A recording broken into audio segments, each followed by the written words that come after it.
Hare Krishna. Hare Krishna. Welcome. Thank you all for coming to harekrishnavalley.com.au. So this is a very spiritual place, a very powerful place. Can you feel there's a different vibration here? Yeah. To the outside world? How would you describe the outside world? Chaos. Busy. Chaos? Busy. Busy. What else? Confused. Confused? Yes, sir. Crazy. Crazy? How old are you? 9. 9. So we have a 9-year-old boy telling us this world is crazy. Is that a good thing or a bad thing? That means there's something wrong. So why did we create Hare Krishna Valley? We created Hare Krishna Valley so that 9-year-old boys who say that this world is crazy can come somewhere which is not crazy. Yeah. Yeah. Right. Confirmed. Yeah. Because we need a positive alternative in this day and age.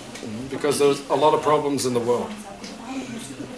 Everyone will just have to listen to me. Everyone will have to listen.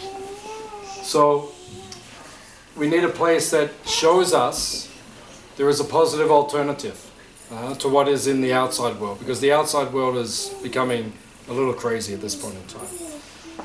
So the whole purpose of this place being here is to teach Bhakti Yoga. You know this word Bhakti? What does Bhakti mean?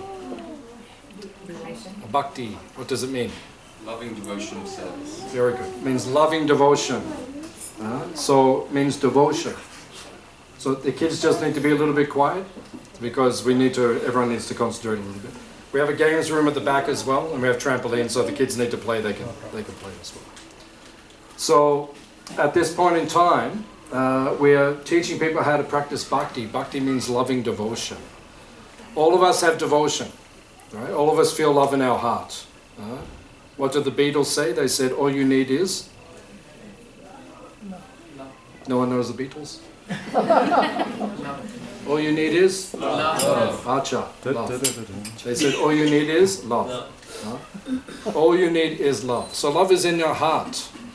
But at this point in time, the reason we do not feel completely happy, hands up if you feel completely happy. Okay, 100% no. This is also concerning. It should be 100% yes. The reason you're not feeling completely happy is because the loving devotion you feel in your heart, you're putting it on the wrong place. You're giving it to material relationships. Right? You're giving it to material people. Boys are looking for girls, girls are looking for boys, boys are looking for boys, girls are looking for girls, whatever it is. Right? But everyone is putting it in the wrong place. Right? So if you want to feel completely happy and satisfied, that loving devotion, you have to send that towards Krishna. That's the name that we have for God. Our understanding of God is He is a young blue cowherd boy. You see in the pictures around. He is a young blue cowherd boy. That is our understanding of God. Why is He blue? Why is God blue? Why is Krishna blue? The sky is blue. Because the sky is blue. Kind of. Yeah. When the sky is blue, when you can see the blue, how does it make you feel? That's totally. How does it make you feel? Energetic, calm. Energetic, calm, Relax, happy. happy. Okay. So this is the color of energetic, calm happiness. It's interesting because a lot of the Muslim mosques, they have blue on the inside. Because it's that energetic, calm, happy kind of color. So Krishna has that color, right? Because He is the source of bliss. He is the person who can give happiness to everyone. So when you place your loving devotion towards Him, you will feel complete. So next time, if you practice this for 1 month, you come back next open day and I say to you, do you feel completely happy? You should put your hand up. Because if you devote yourself to Krishna, you will feel completely happy. So at Hare Krishna Valley, we're teaching Bhakti Yoga. We're teaching people how to become completely happy. Hands up if you want to become completely happy. Okay, 99%. That's good. That's good. So it's natural. Why do we want to become happy? Because it's natural. We all want to be happy. But we're looking for it in the wrong place. That's the problem. You can come forward. Just come forward. More people will come. So thank you for coming. So we have to look for happiness in the right place. You have to put your love, your spirit of feeling, your emotions in the right place. Does it make sense? Yeah. So today, I'm going to speak a little bit from the Bhagavad Gita, chapter 4. Does anyone know what chapter 4 is called? Divya Gyan. What is that? Divya Gyan. Divya Gyan, yeah. Or Jnana Yoga. What does Gyan mean? Very good. Is anyone here from India? Okay. So Jnana means knowledge. What does Yoga mean? Just come forward a little bit. There's more people. Yeah. Yoga means union. Connection, like this. Union. That is yoga. These days people think yoga means asana. Asana is just postures. People say, I'll go to a yoga class. That means actually what you're saying, you're going to a class where you unite. That's what yoga actually means. It means to unite. So bhakti yoga, which is what we practice, means we connect with Krishna through loving devotion. Everything we do here is in a spirit of loving service to Krishna for the satisfaction of the Supreme. So Jnana Yoga means connecting knowledge to Krishna. Because the goal of life is to become enlightened, and if you want to become enlightened, you need knowledge. Right? Divya Gyan, spiritual knowledge. So I'll read a little bit from chapter 4. So Krishna describes in chapter 4, I'll just pick out a few verses, that evam parampara praptam imam rajashiyo vidu. That knowledge, it comes through parampara. What is parampara? Just come forward a little bit more. Come forward. More people coming. Sorry to inconvenience you. More people are coming. What does parampara mean? Tradition. It means disciplic succession. Parampara means this knowledge goes back in a line from guru to shishya, guru to disciple. It goes back for hundreds of years, right? Even thousands of years. Just like you see on our altar, you see the succession, the parampara. It means that the founder of the Hare Krishna movement, that was Swami Bhaktivedanta, Swami Prabhupada, who's sitting on the seat of honor. If the kids want to talk, maybe take them out to the games room, because we just need to concentrate. So, Swami Prabhupada, he brought these teachings. Now, they weren't his teachings. He is representing the parampara. Parampara means the succession. Going back to who? To Krishna, to God himself. Yeah. So, the knowledge must come through parampara. Otherwise, the knowledge will be speculative. Just like this Bhagavad Gita that Prabhupada brought, he translated into English. Originally it's in Sanskrit. He called it Bhagavad Gita as it is. Why did he call it that? Because he's just teaching what was being taught to him from his guru. Otherwise, we could write Bhagavad Gita as I like it. Or Bhagavad Gita as I think. Or Bhagavad Gita as I read on the back of the Kellogg's cornflakes packet. Right? You can just make up anything you want. But will that benefit you? If I just tell you what I think, will that benefit you? Maybe, maybe not. If I know the truth, if I'm Tattva-darshini, then it will benefit you. But if I don't know what I'm talking about, and this is the problem in the world, there are so many pseudo gurus, or gurus who do not know the truth. Right? Many gurus, they do not know the truth. They call themselves guru, and others call them guru, but they don't understand the truth themselves. And then if you hear from them, you will be misled. And then your spiritual life will go off course. So you need to hear from parampara. You need to hear from bona fide succession. People who understand the message properly. So that is the first thing Krishna says. You must understand it from parampara. Then as we go further, there's different verses here, many nice verses. Yada yada hidamasha glanya bhavati bharata. Krishna says, he comes God himself comes to earth. Hands up if you believe that God himself came to this earth. Okay. Many of you believe that. Right? God himself came to this earth. He actually walked on this earth in a place called Vrindavan. Have you been there? Hands up, you've been there, Vrindavan. Oh, many have been to Vrindavan. Do you feel something special when you go there? Is it some like spiritual energy? I feel it. I go there every year. Right? It has such powerful spiritual energy because Krishna himself came. Sometimes he sends his messenger or his representative, like he sent Jesus to come to this earth to teach us. Sometimes he sends his representative, but sometimes he comes. So 5,000 years ago, he came to this earth. And he said, I come wherever there is a rise of irreligion. Then I come myself to rectify things. This word religion, this is English word. In Sanskrit we say dharma. You know the word dharma? Yeah. What does dharma mean? Dharma. What does it mean? Righteousness. Righteous duty.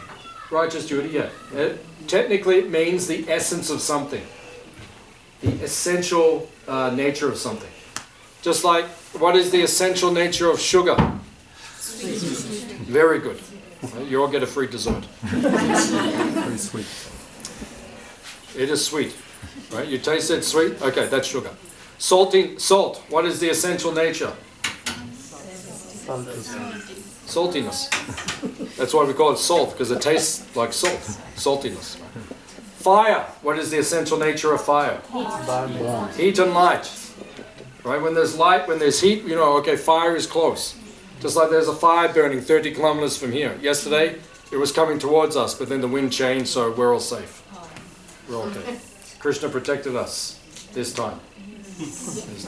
People were ringing me this morning. Are you having the program? Because the fires are not far from here. So we know fire. So that is dharma. Dharma means the essential nature of something. So all of you are atma, jivatma. That means the soul. Do you understand? Yeah. You are the soul? You understand you're not the body, you're the soul? Okay. You understand or not? No. You don't understand. Okay. You're not the body. Your body is just like a dress. See your clothes? Like that. You take off your clothes, that is your body. So your body is just covering your soul, just like your clothes are covering your body. Does that make sense? Yeah, it's like that. We'll explain to you in more detail. So the soul is who we are. So what is the essence or the nature of the soul? Happiness. Very good, happiness. But where does it come? Where does happiness come from? Energy. Yeah, it comes from inside. But where does it come from? What stimulates it? Or Dharma. no, dharma is the essence of the thing. Energy. What is it? Energy. Energy. Yeah, it's energy. But what makes you happy? Love. Krishna, ultimately, yes. Love. Very good. It is seva. What does seva mean? Service. Yeah, service. Yeah, in Sanskrit we say seva. In English we say service. All of us are serving. Who are you serving? Hopefully you're serving Krishna. Yeah. But many of us are serving other things. We serve our dog. We serve our cat. ATO. We serve the ATO, Australian Taxation Office. You serve them. It's true. It's true. You serve the government. You serve Family. your family. Yeah. You serve your television. Right. Whatever your television tells you, you go, yes. Yes, Guruji. Whatever is it. All of you are serving. Your phone. Yeah, this is my guru. I'm having Dasa. Okay, I will do it. So all of us are serving. That is the nature of the soul, to serve. But the soul has to serve Krishna. Then you will feel complete. You'll feel purna. You'll feel happy. Like that. So Krishna says, when people forget this, I come myself. So Krishna came here 5,000 years ago and he spoke Bhagavad Gita. Yeah. Right? So that all of us would know how to serve him. Otherwise we forget. Right? Just like we had a retreat this weekend, right? 2-day retreat. So I was teaching our retreat participants different things. And this morning I said, what did you remember from yesterday? Right? And we didn't get a lot of answers, which made people forget. Right? Have you ever, someone told you something, you went out the room and you came back in and you said, what was that you told me to do? Have you ever done that? Yes. Always. Always. So you need Brahmi. Yeah. I'll take Brahmi powder. But we all forget. This is the nature of Kali Yuga. Kali Yuga. Everyone forgets. Right? Brains don't work very well in Kali Yuga. For different reasons. Right? Because... But we have Chat GPT. Yeah, now we have ChatGPT, so now we use our brain even less. That's a problem. That's a problem. So basically, we forget things. So Krishna came 5,000 years ago to speak Bhagavad Gita to teach us. Hey, don't forget me. You're all unhappy. I want you to be happy. I want you to serve me. So he came to speak these things to bring us back to him. So he said, wherever Dharma, wherever religion, wherever it disappears, right, then I will come to re-establish it. This word Dharma means the essence of something, which is the service to Krishna. The word religion actually comes from Latin, which is religio. Re means to do again. Ligio means link. So the word religion in Latin means relink or reconnect. These days when we say religion, it has a negative connotation. You know, religion's becoming less popular. Spirituality is becoming more popular. Interesting. People are not into religion. It's just the word. The word has a negative connotation. But actually religion means to reconnect. So Dharma means the same thing. It means the essence, which is to serve, to reconnect. So then, Krishna says, Paritranaya sadhunam vinashaya chadushkritam dhamma samstapanataya sambhavami yuge yuge. I come again and again. Paritranaya sadhunam. Sadhu means? Sadhu means, good people. The good people. I come for the good people. I come to teach them, to bring them back to me. Vinashaya chadushkritam. And the naughty people, I have to tell them, stop being naughty. Now, in this day and age, it's very hard to tell people to stop being naughty because everyone is doing the wrong thing. So the best way to destroy that tendency to do negative things is Nam Sankirtan. Right? It is to chant the names of Krishna, just like before we were chanting. When you do that chanting, it destroys the ignorance in your consciousness. Just like at the moment, we have big problems in the world. So we made a decision this week on our retreat. We're going to invite all the world leaders here to Hare Krishna Valley to chant together. Good idea. So I sent an email this morning to Donald J. Trump, to the Venezuelan one. I can't remember his name. Madhu. Yeah, that one. And Modi from India. I said, Modi, you come. And the one in China. Yeah, I asked him. And Putin, I already sent. And the Ukraine one. Yeah, all of them. We told them come. Any reply? And I just sent it 5 minutes ago. Okay. So we told them all, you come here and you will chant together.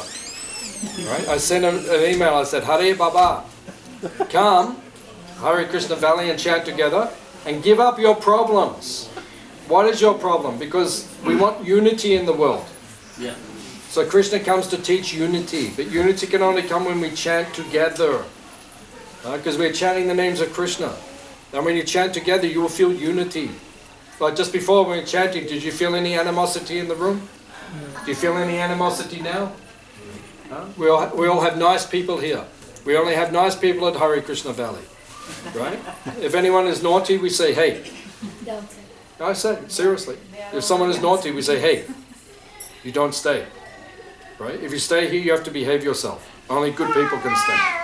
And when good people stay together, and they look after our cows, Gomata, right? After lunch, we'll take you to, after Prasad, we'll take you to see Goshala, You can visit Gaumata, is that okay? Yeah. You want to see the sacred cows? Yeah. Because the cows here, we don't kill them. The 4 countries in the world that kill the cows the most, America, Australia, Brazil, and India. India is the home of Dharma. And they're killing the cows. Actually, Modi made a law, no more killing the cows. Right? Because when you kill the cows, Prabhupada, who's the founder of the Hare Krishna movement, he said, humanity will have war. They will have war. Like in Ukraine, they're fighting, and they're sitting in the trenches, the soldiers, they're eating the meat. How can the war stop? And they say, why are people killing us? Because when you kill the cows, then the war will come to humanity. That is called karma. Yeah. Right? So that's what Krishna is teaching. Krishna came, he said, hey, don't do these naughty things anymore. Everyone be good people, right? And follow my teachings. And then you can be happy. Even in this world, you can be happy. But if you don't follow the proper teachings, you will not be happy. Is it true or not true? True or not true? Hands up if it's not true. One man? Okay. Okay. Hands up. I Hands up. thought you were going to say what you Okay, I'll stop. Hands up if it's true. What I'm saying is true. Yeah, it's true. Everyone agrees. Why? Because it is true, right? If you protect the cows, if you're good to the other people, right, the world will be peaceful. Right? It's not hard, but you have to follow the teachings of Krishna. And Krishna's teachings are nice. Sometimes, hands up if you like authority.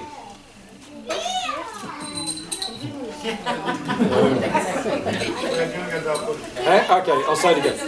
Hands up if you don't like authority. You don't like people telling you what to do. Hands up. You can be honest. It's okay. Okay, many of you. Some of you are honest. Most of the time, we don't like people telling us what to do. But when Krishna tells us what to do, he's not being harsh and he's not telling us bad things. He's just saying, hey, why don't you just all behave and just follow what I teach you, and then you can be happy. He doesn't come in from the people. He's a God. He's the supreme personality. I know that. So he's not in the people category. What's that? He's not in the people category. I know that. I know that. But what I'm saying is he tells us how to act properly. But we don't like to listen. That's the problem. And because we don't listen to him, then we have problems in the world. Right? But he's a very good person. Right? Krishna is the best person.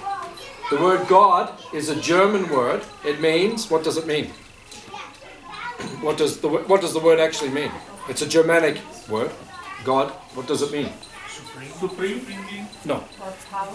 No. It means the good one. That's why you say God. It means good. He's good. Which you would expect. You know, that's his job description. Right? He is good. So he's just telling us, hey, you also be good. If we all be good, there's no problems. Right? And if you're not good, then we have to deal with that. But if you're good, then no problem. So he's teaching this. Now in verse 9 he says, Jamma kama chame divyam evam yoveti tatvataha. If you understand my Jamma and my Karma are divya. Now what does the word divya mean? Divine. Divine. Divya. Divya means divine, spiritual. It means above this world. Right? Janma means but appearance. Because Krishna is not born, but he appears in this world. So when you understand that his appearance is spiritual, he is not like us. When we are born, it is different. We are bound by karma. So we are born due to our karma. That is samsara chakra. But Krishna, he appears in this world. It is completely divine. It is spiritual. When you understand that, and Jamma karma. What does karma mean? Yeah. Karma means activity. Yeah. Whatever you do in this world. We're all doing things, right? Did you do anything today? Did you go to the toilet? Yes. Kirtana. Kirtan, you did. You came here, you drove here. So you did karma. Karma means activity. But Krishna says, when you understand that my activity is spiritual, right, then you can transcend this world. He is not an ordinary person like us. He doesn't watch Bollywood. He is not like us. Right? He is spiritual. And when you understand he is spiritual. Created the Bollywood. No, man created Bollywood. Krishna did not create Bollywood. Humans created Bollywood.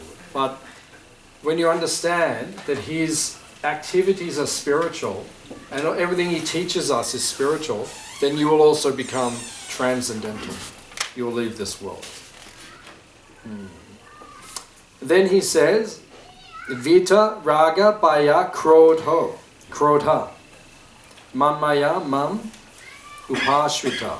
Being freed from attachment, fear and anger, becoming fully absorbed in me and take refuge of me. These are three things that Krishna recommends to become free from. Attachment. Hands up if you're attached to things in this world. Oh my God. Oh my God. You are attached to things in this world. So as long as you're attached to things in this world, you can... attached to anything? Yeah, I'm attached to things. I'm attached to things. I might be attached to things less than other people because I'm practicing a very strong spiritual path, but I still have attachments. I'm not pure as yet. But I'm working on it. I'm trying to give up my attachments more. But Krishna says, if you are attached to things in this world, then you have to take birth again in this world. He says in chapter 8, Yam yam vapi smaram bhavam. Whatever you think about at the time of death, that's what you will become. The body you have now is because of your previous lifetime, your previous desires. Just like when you grew up, you had desires in your heart, right? No one taught you these things. We all had like desires, attachments to certain things, right? Where did that come from? That was already from the previous life. So your attachments is what keeps you in this world. So you have to give up your material attachments and you have to develop spiritual attachments. Because attachment must be there. You cannot give up attachment, but you have to become attached to Krishna and serving him, looking after his cows, right? And doing service at Hare Krishna Valley. Hands up if you like to do service at Hare Krishna Valley. Okay, now you're in trouble. Because now I will follow you up. And I'll say, hey, you said you'd do service, come and do service. Because there's many things to do here. We have 200 acres, there's only 5 of us who live here full time. So there's a lot of service. So if you want to help, just come and see me. There's many things to do. And when you do that, you give up your attachment to the material world and you transcend to attachment to spiritual things. Because this is a spiritual place. And it will purify your consciousness, your heart, and bring you closer to Krishna. So he says give up attachment, and then he says give up bhaya. Bhaya means? Fear. Hands up if you have fear. Okay, 99%. Where does fear come from? Fear of losing something. True, attachment. Yeah, it comes from ignorance, avidya. When you don't know something, you're fearful. When you don't know, you're fearful. Like if the room is dark, you walk in, you're like, uh-oh. Yeah, that's natural, because we can't see. When the light comes on, okay, fear is gone. Now I can see where things are. So when you develop knowledge, spiritual knowledge like we're doing now, we're sharing spiritual knowledge, your fear dissipates. Because you understand you are not this material body. As long as you think you're the material body, you will have fear. Right? Because what is the thing that everyone is the most scared of in this world? Death. Yeah, dying. But actually none of us die. Krishna, first thing he says in the Bhagavad Gita, right? Yeah, he says you're just changing bodies. So there's actually nothing to fear. Well, we get scared. We think, oh, I'm going to die. You're not going to die. You're just going to, your soul will move on. And if you remember Krishna at the time of death, Krishna says you will go to him. Mamana, bhavama bhakto. If you think of him, you'll go to him. So there's nothing to fear. So you have to give up fear. Attachment, fear, and krodha. Krodha means? Anger. Hands up if you have anger problem.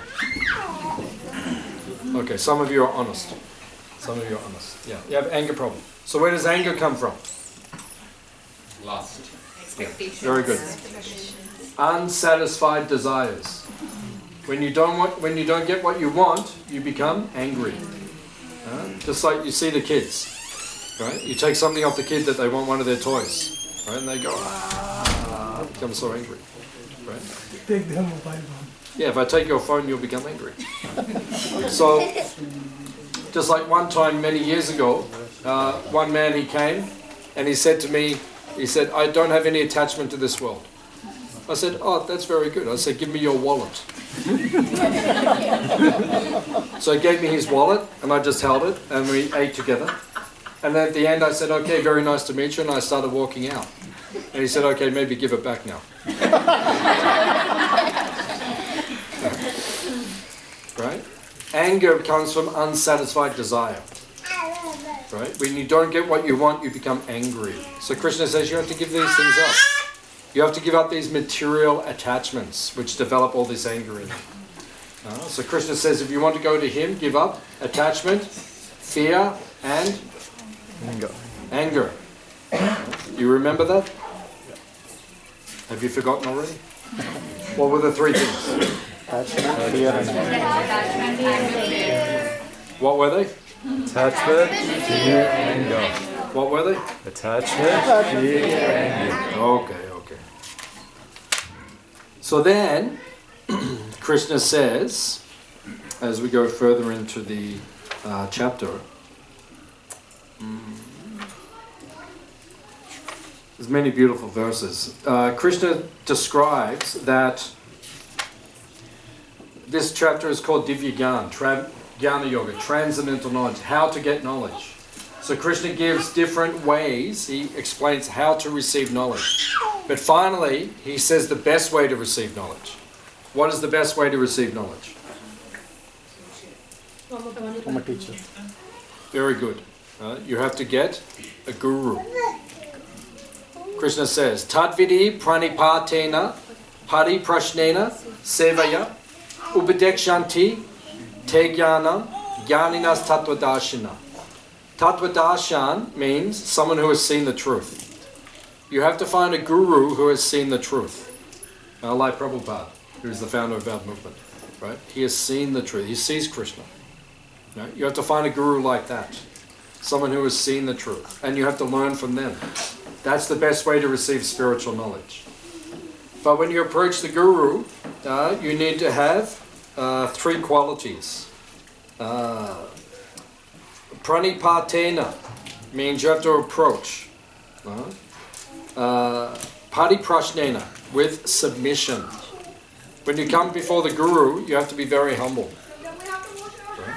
Because if you're not humble, you cannot learn anything. If you think you know more than the guru, how can the guru teach you? And what is the problem in this world? Everyone thinks they know everything. I know.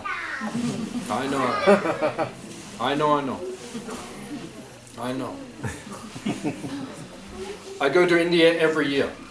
Right? Every year I go to India, I go to Vrindavan. And sometimes I'm on the train and I dress, in my dhoti, my kurta, kantimala, tilak. And then some Indian man stands next to me, opposite me, and he looks at me and he goes,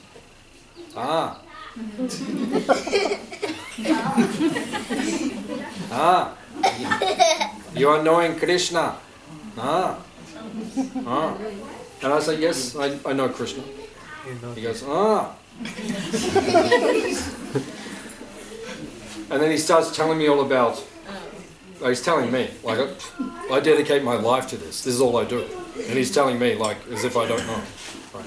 So he starts telling me all about Krishna. And then he starts telling me things which aren't even true. Right? And sometimes they say, like, you are Krishna. You just haven't realized it yet. Have you heard these kind of things? You and Krishna are one. No, that's not true. We're not one. I'm not Krishna. Krishna's Krishna. I'm Kesava. Dasa. Right? I am little. I am Anu. Krishna is Vibhu. Yes. He is powerful. Don't say we're one, because we're not one. Maybe we're one in love, or love in union, or love in affection, but we're not one in consciousness. I don't know everything. Krishna is Savagya. Right? He knows everything. I don't even know what's going on in the kitchen at the moment. The kitchen could be on fire. I don't even know. So the point is that we must, when we come before the guru, you must be submissive. Don't think you know everything. Everyone thinks they know everything. That's a disease in this modern world, in Kali Yuga. Right? And then Krishna says, you must be submissive, and sevaya. Sevaya means you must render service. If you want to understand the truth, You have to do seva, service. When you come here to Hare Krishna Valley, don't come to take, come to give.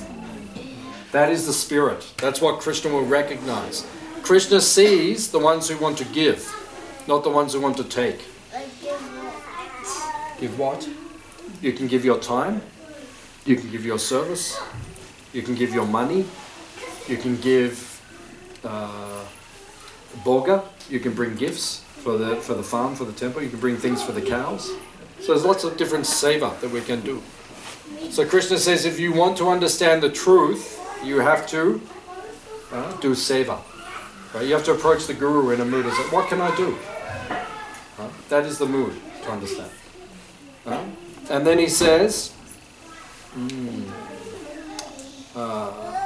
they will give you the truth when they see you have this right attitude. But if you don't have the right attitude, you will not get it. So today I thought I would speak a little bit about chapter 4 of the Bhagavad Gita, because you've all come here, you want to learn something. So chapter 4 is very nice, I felt inspired. Now I'll ask if anyone has any questions or any comments about what we've spoken about, or if you want to ask about anything, about the absolute truth, about spiritual life, about Krishna, you can ask and we'll try to answer. It's okay.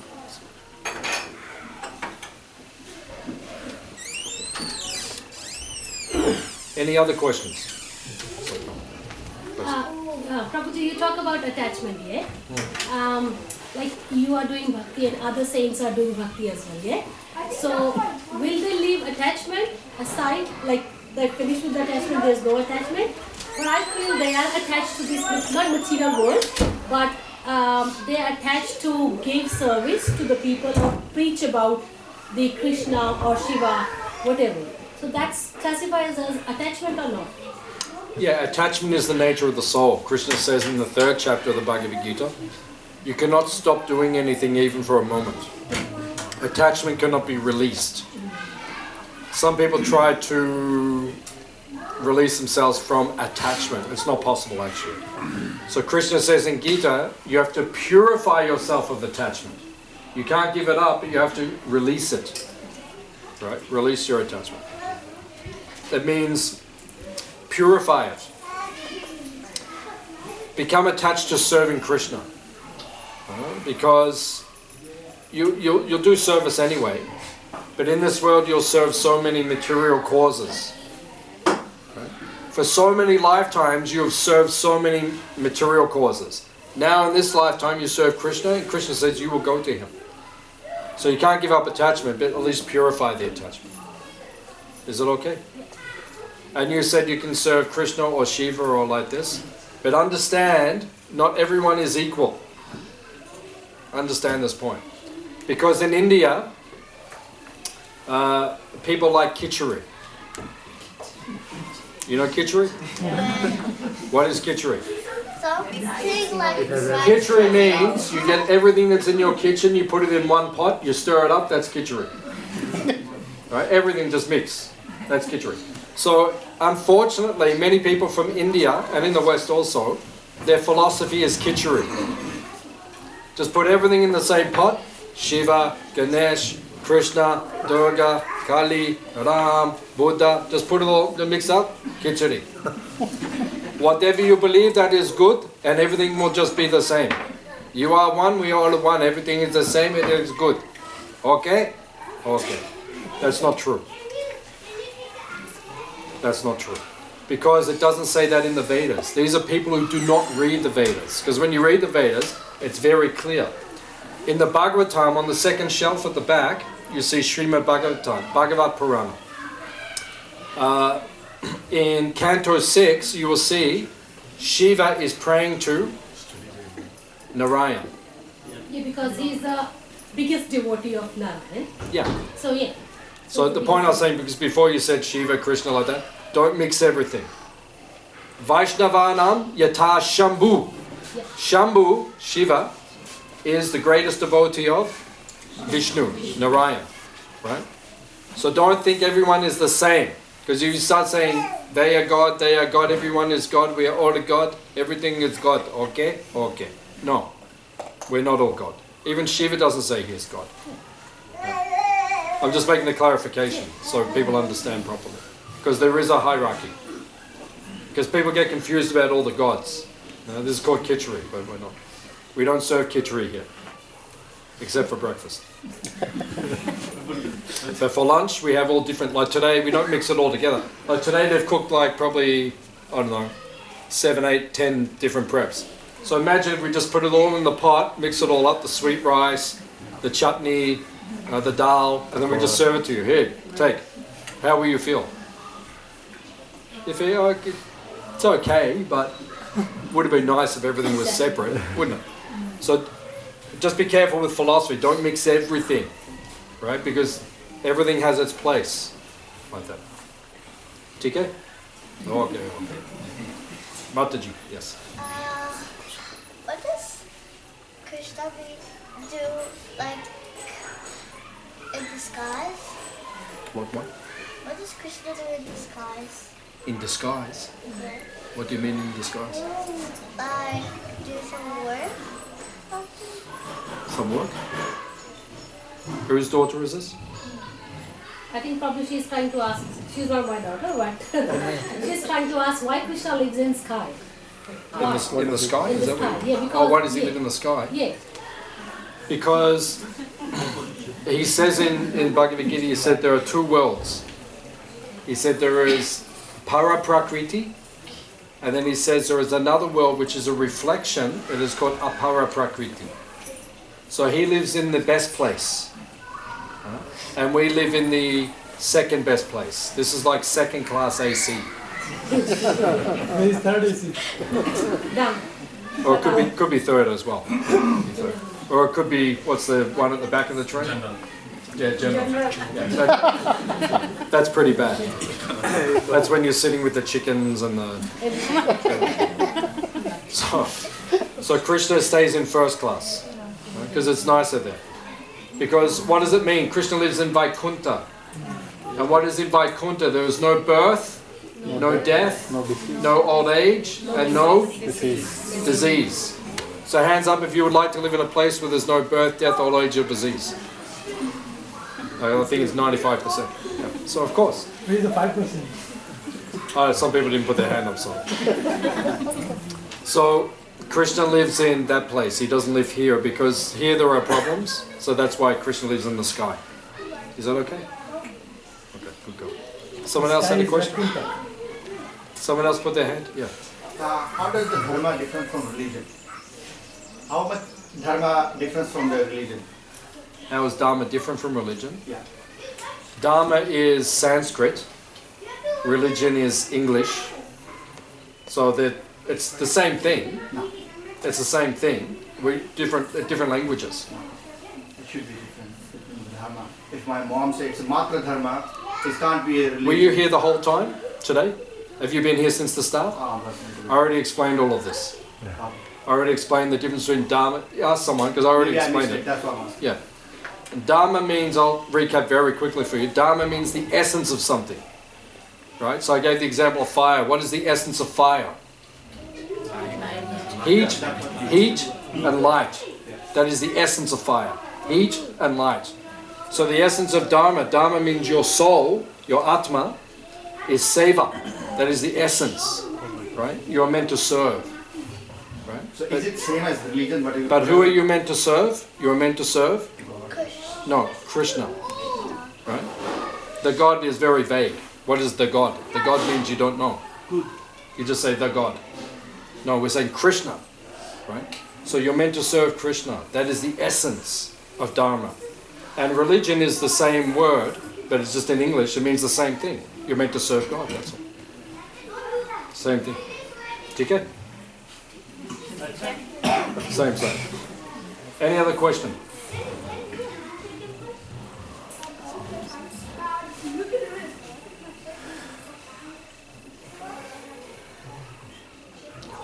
And you mentioned the hierarchy of the Krishna Shiva. How do you understand? Like which scripture should we go to understand, to learn that? Bhagavatam, just that. Yeah, Bhagavatam, Bhagavad Purana. Because who wrote the Vedas? Vyas. Vyas wrote. Right? Actually, Ganesh wrote. He was writing because, you know, in our garden he has 4 arms.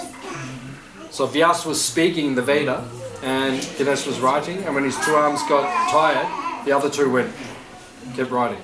So they just wrote and wrote until everything was written. So at the end of writing the Veda, Vyas, he was feeling incomplete.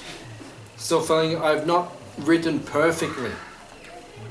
So then his guru came. Who was the guru of Vyas? Narada. Narada came. And Narada, because the face is the index of the mind. When I see your face, I can see if you're happy or sad. Right? So Narada came and he saw Vyas. He said, what's wrong? You just wrote all the Vedas. You don't feel happy? He said, you have not written one book which speaks about pure bhakti, Shuddha bhakti, right? Uttama bhakti, Kevala bhakti, right? Pure bhakti. You have not written that book. So then he wrote the Bhagavatam. That is the final work. So if you read Bhagavatam, it describes Ete chamsa kala pumsa, Krishna's tu Bhagavan Swayam. Krishna is the original form of God. And then it explains who expands from who and what is the process of creation. And where Shiva fits in. Because in Brahma Samhita, Brahmaji, he explains, when milk is touched by tamarind, it turns into dahi, yogurt. So yogurt cannot become milk, but milk can become yogurt. Right?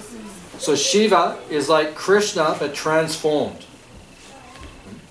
So he doesn't have the same potency as Krishna, not as powerful as Krishna, but he is Krishna's energy, like expansion, like that. So when you study these things carefully, you will understand how it all fits together. Because unfortunately many people, everything becomes mixed up, it becomes like kitchery. So you have to understand how everything fits nicely, like that. So you have to study it carefully. So if you need a set of Bhagavatams, come and see me, we can give you a set. Then you can read it. Someone put there. Krishna and Rama is same or different? Same and different. Beda, abeda means same but different. In Mahabharata, Krishna and Rama come same number of times. Yeah, but the name Krishna has more potency than the name Rama. Like that. So, Rama is Krishna, but in a different mood. Right? Krishna is the original form of God, but he is very playful. Yeah. But when he wants to show like perfect behavior, right? Perfect behavior, then he becomes Ram, and he is Mayada avatar, like perfect behavior. He shows that. So it is Krishna, but it's in a different mood. Does it make sense? I don't know how to explain, but maybe I should ask you. Like, Shambhu worship Krishna or Rama in another mood of Krishna. But Rama worship Shambhu. They both same or different? In Ramayana? Yeah, but he's just showing an example, that's all. We should respect great people. Shiva is great, he is Mahadev. So Ram was showing him respect, but actually Ram is more powerful than him. But you show respect. Just like sometimes there's an elderly person, but the younger person is more learned. He's a guru. He's younger, but he's a guru. So, but he offers respect to the elderly person because that is etiquette, that is culture. But it doesn't mean he loses his position, but he's just showing the respect, that's all. Like humble. He has to be humble. Yeah. So he's showing respect to Shiva, but he's more powerful than Shiva. Is okay. Any other questions? What did you? How do we like focus on serving Krishna if we don't, like how do we focus on serving him if we also have to focus on other stuff like studies, homework, school? It's a good question. How do we focus on serving Krishna if we have to focus on other stuff like study and going to school? So the best thing is you leave school, you go to the Brahmacharini ashram and you just dedicate yourself to serving Krishna, right? So just let me know and we can arrange it. And then we'll let your parents know that we're making some adjustments. That is the best, that you just serve Krishna. But your parents will probably not agree. So it means you're stuck at school. But then the best thing is that if we can develop schools like this room we're sitting in now, when this building was built many years ago at Hare Krishna Valley, this was a school. We ran a primary school for a Hare Krishna primary school for 7 years here. These were the classrooms just where we are now. So that is the best thing. If we can develop schools where you can go to school, you can learn maths and English and all the very important things they have to teach us. But you can also learn about Krishna and spiritual things as well. But until we have that school, then you have to do your studies nicely. And when you come home, then your parents can help you to understand about Krishna as well. Just chant Hare Rama Hare Krishna. You can do that. Or when you're at school, you can just stand up on the desk in front of the whole class and you can say, everybody chant Hare Krishna. And then we'll see what the teacher says. There's different options. I think she need to explain it well first. Because they're going to ask too many questions. What is Krishna? What are you talking about? So she need to explain it first. Yeah. She's going to say the mantra. Yeah, that's true. We can do show and Big tell. project. Yeah, my daughter, many years ago when she was in primary school, she went to school. And they have show and tell. You know, the kids have, like that. And then she said, today is actually the appearance of Nrsimha avatar, Nrsimha Day. So she chanted the mantra for Nrsimha for the whole class. Namaste Narasringhaya Pralada Lada Dayine Hiranya Kashipu Vakshaha Shilatanka Nagale. So she chanted for everyone. And the other kids, they said, oh, that's very nice. Like that. But they didn't understand it, but they thought it was nice. Is that okay? Yeah. Okay. Any other question?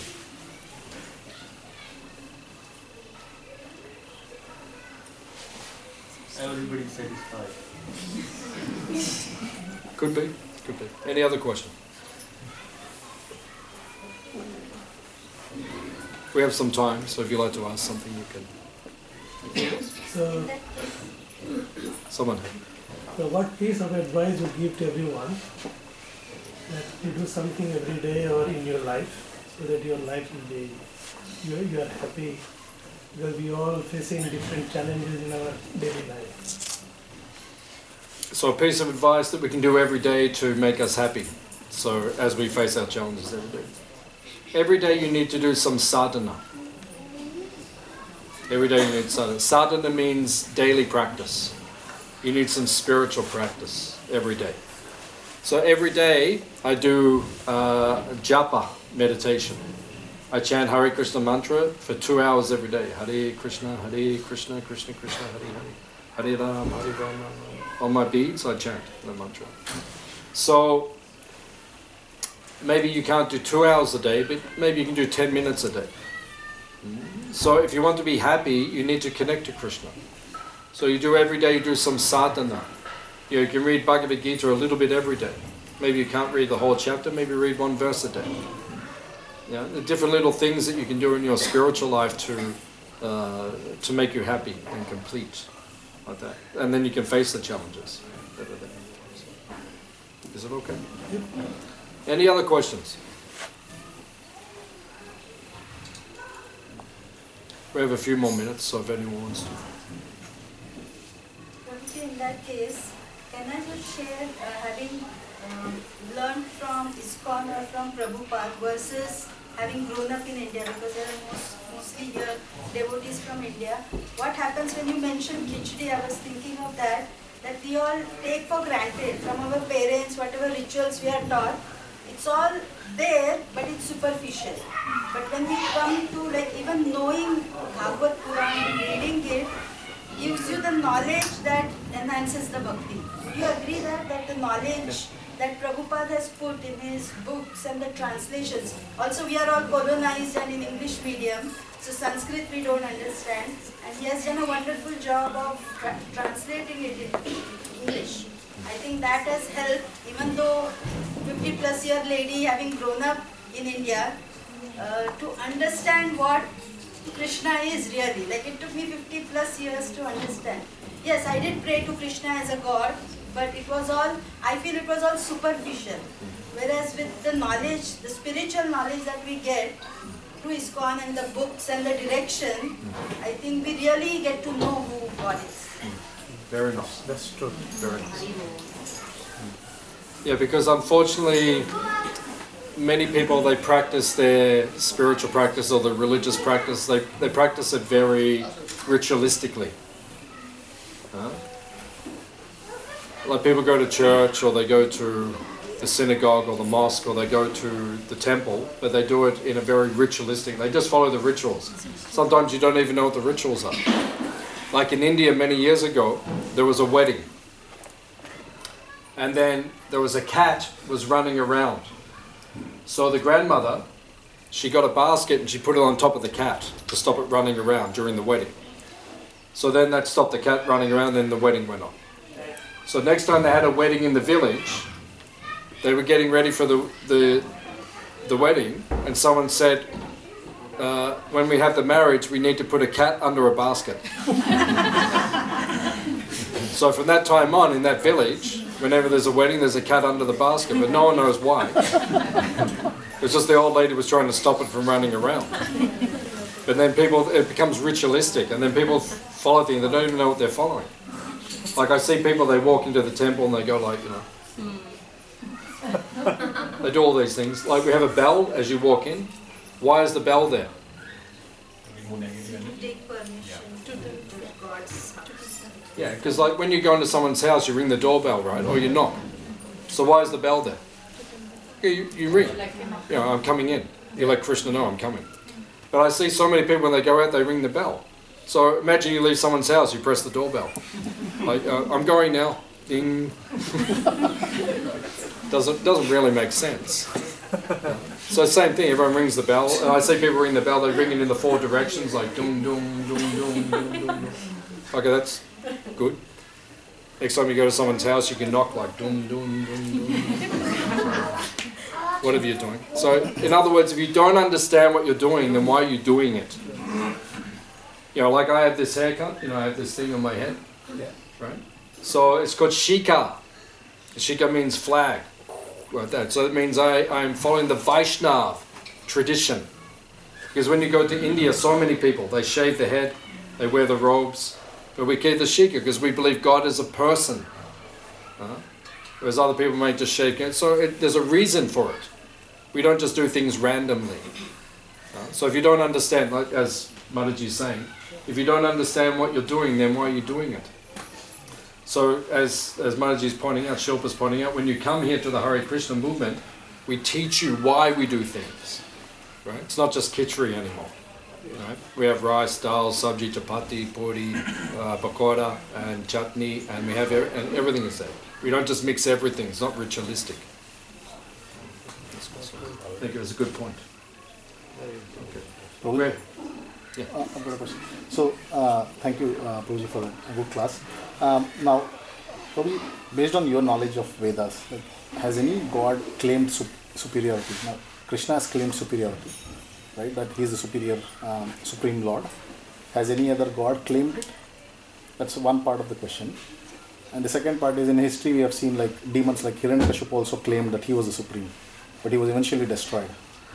Like, has there any form of a deity or a demon claiming superiority and then reigning supreme? It means that Krishna himself does say it in the Bhagavad Gita, Aham Savasya Prabhavo Mataha Savam. He says, I am the source of everything. So, yeah, he says it. But it's not so much what he says, it's what's written in the Vedas, which are considered to be the final authority. So if you look in different parts of the Vedas, there are some statements that says Vishnu is supreme, or Varaha is supreme, or Narayan, or Ram, like that. But then, as we said, there's the final work. When the author writes something, he writes like his final work, or the last chapter. So in the Bhagavatam it says that Krishna was the original form. So that's why we take it, based on the authority of the Vedas. So Shivji hasn't claimed superiority, as an example. Not that he has claimed, but there may be, like in the Shiva Purana, there may be statements, he may be called Bhagwan and things like that, so people could take it that way. But like I said, you have to study things in totality. Like if you don't know all the teachings, then better not to speak. Because people say, oh, this or that, but you have to authorize it. Like if I say something today, I have to show where it is authorized. I can't just say whatever I want. I have to authorize it. It's okay. Any other questions? Prabhuji, Krishna is incarnation of Vishnuji. Yeah? If I'm correct or not? Incorrect. Okay. So Rama is incarnation of Vishnuji. Incorrect. So from where, like, who is the first? Like, why we? I just spoke for 1 hour telling you who was first. Yeah, no. From where? I know that's the supreme source you said. Yeah. I know. Yeah. I know. They were avatar of Vishnu. No. I just spoke for 1 hour. I explained. Of what? There's That's what I said. That's what I said. There's avatar. There's avatar, but then there's avatari. Avatari means where does everyone come from? Like the fountainhead. Right? The fountain, where does everything come from? Right? Or you take a candle and you light all the other candles, but which one was the first? So that is Krishna, that is spoken. And then it is said that Ram, Vishnu, Nrsimha, Varaha, Kurma, Matsya, Vamana, Parashuram, Buddha, Kalki, they are all coming from Krishna. All these things are mentioned. TK? So they all come from Vishnu? What did I just say? My God, I speak for 1 hour and then they still say. There were 2 men on a bridge. There were 2 men on a bridge in India. 2 men were on the bridge and they were arguing. And one said, the best way to cut the paper is with a knife. And the other one said, no, with scissors. And the other one said, no, with a knife. And the other one said, no, scissors. And they became a little bit angry. And they started to fight each other. And then one man pushed the other man off the bridge and he fell in the water and he was drowning. And he said, save me, save me. He said, I will save you, but you have to say the knife is the way to cut. And he said, no, scissors. And as he's drowning, as he went down, he went. So even when I explain something for an hour, someone still comes and says, So it is said. I can show you the quotes, I can show you how it all works. The problem is you haven't studied it. That's the problem. So you still say, oh, Vishnu or Shiva or like this, Ganesh, you say so many things. You haven't studied it. So when you study, then come back and talk. Yes. Right? Because otherwise everyone says everything. We can all say what we want. I can say whatever I want, but I don't. I say what is authorized. Like that. Because you want to understand the truth. Tattva. Tattva means truth. I don't just want to make things up as I go. You heard something from your grandfather and you heard something. Like, I go to India and I sit on the train and one man sits opposite me and he goes,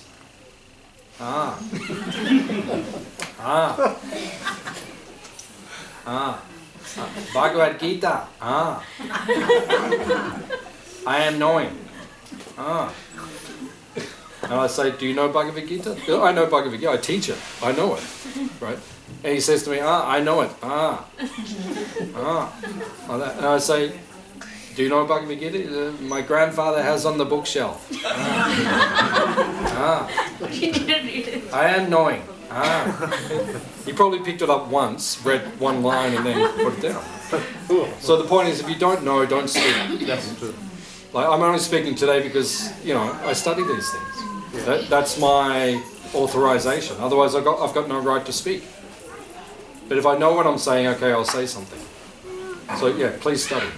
I think that maybe when Krishna was telling Arjuna about Bhagavad Gita, so he used that Vishwarup Darshan. In that, all you said, everything is originated from Krishna. So it is Shiva, Vishnu, and Yeah, Paramahansa. that's it. That's it. Okay, is everyone happy? Very happy. Yes. Okay. Is anyone? You're not? Okay, everyone else is happy, I think. Thank you all for coming today.